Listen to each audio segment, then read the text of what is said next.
शेतकरी बंधू नमस्कार. रोप लागणीमध्ये 50 ते 55 दिवसानंतर ज्यावेळी बाळभर द्यायचा विषय येतो फुटवा नियंत्रणासाठी, त्यावेळी आपण बाळभर देण्याचं कारण काय की फुटवा नियंत्रण व्हावं, जे आपण काही खत देतोय रासायनिक ते माती अडवावं. त्यासाठी बरेच शेतकरी बरेच वेगवेगळे प्रयोग करतात. कोण ते कुरे मारतोय, कोण खोऱ्यानं माती हे करतोय. शक्यतो जेवढं ॲटोमायझेशन होईल तेवढा प्रयत्नात आम्ही असतो. शक्यतो नवीन नवीन काय करून आपण कसं मॅनपॉवर कमी कशी होईल ह्या उद्देशानं कसं होतं का हे बघण्याचा प्रयत्न सातत्यानं माझा असतो. तर आता मी थोडंसं एक वेगळ्या पद्धतीनं ट्रॅक्टरनं बाळभर द्यायचा प्रयत्न करतोय. तर इथं तुम्ही आता बघू शकता 55 दिवसाची रोप लागण आहे. तर रोप लागणीला आता फुटवा जर सरासरी म्हणाल 1 2 3 4 5 6 7 8 9 10 11 12 13 14 15 16 इथं 16 फुटवा आहे. इथं 1 2 3 4 5 6 7 8 9 10 11 12 13 14 15 16 म्हणजे 15 16 असे फुटवे आहेत. खत टाकून घेतले आता आम्ही आणि ह्यानंतर आम्ही थोडीशी भर देण्याचा प्रयत्न करतोय.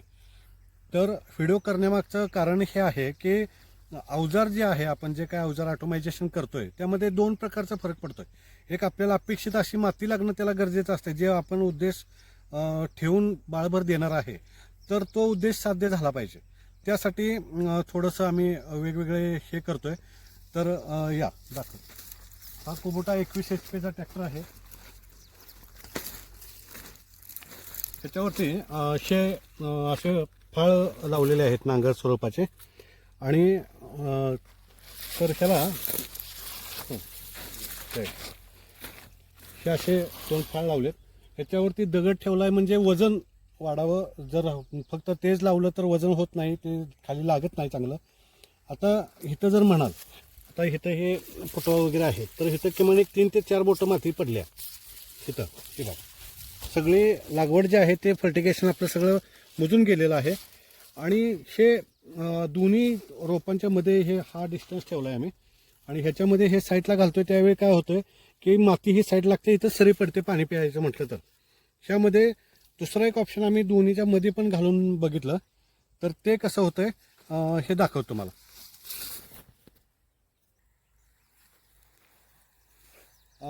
ते ज्यावेळी ट्रॅक्टरचा फोटो दाखवल्याप्रमाणे ट्रॅक्टर जर मध्ये लावला तर त्याचं समस्या मला काय वाटली की समान दोन्ही साईडला भर लागत नाही. आता इथं हे दोन्ही साईडला आपण ट्रॅक्टर घातलेला आहे. एक साईडला माती पडली, पण बरोबर ज्या बुडामध्ये जिथं माती पडायला पाहिजे तिथं माती फार कमी लागते यानं. आणि एक साईडला काय होतंय की इथं आता माती पडलीच नाही, पण तिकडं जास्त पडली. ट्रॅक्टर जर इकडं तिकडं झाला तर त्यामध्ये माती कमी जास्त लागते. हा थोडासा अनुभव मला ह्यामध्ये आल्यानंतर मी बरेच वेगवेगळे प्रयोग करून शेवटी मी तसं ट्रॅक्टर चालवण्याचं हे केलं. तर तसं चालवल्यानंतर ही अशी भर लागते. ही भर मला प्रॉपर चांगली वाटली आणि आपला जो उद्देश ह्यामध्ये जो करायचा आहे तो उद्देश साध्य होतोय असं मला ह्यामध्ये जाणवलं.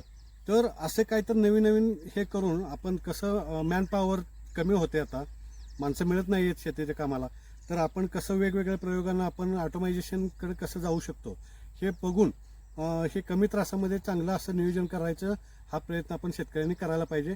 आणि ह्या गोष्टी आपण आपल्यापर्यंत न ठेवता एकमेकाला शेअर केल्यानंतर ह्यातनं वेगवेगळे अनुभव आणि येतील. तर ह्यातून ही पद्धत तुम्हाला कशी वाटली हे आवर्जून मला कमेंट करून कळवा, किंवा माझा नंबर दिला आहे त्याच्यावरती कळवा. आपण ह्यामध्ये वेगळा बदल करून अजून काही करता येतं आहे का हे पण आपण ह्यामध्ये करून बघूया.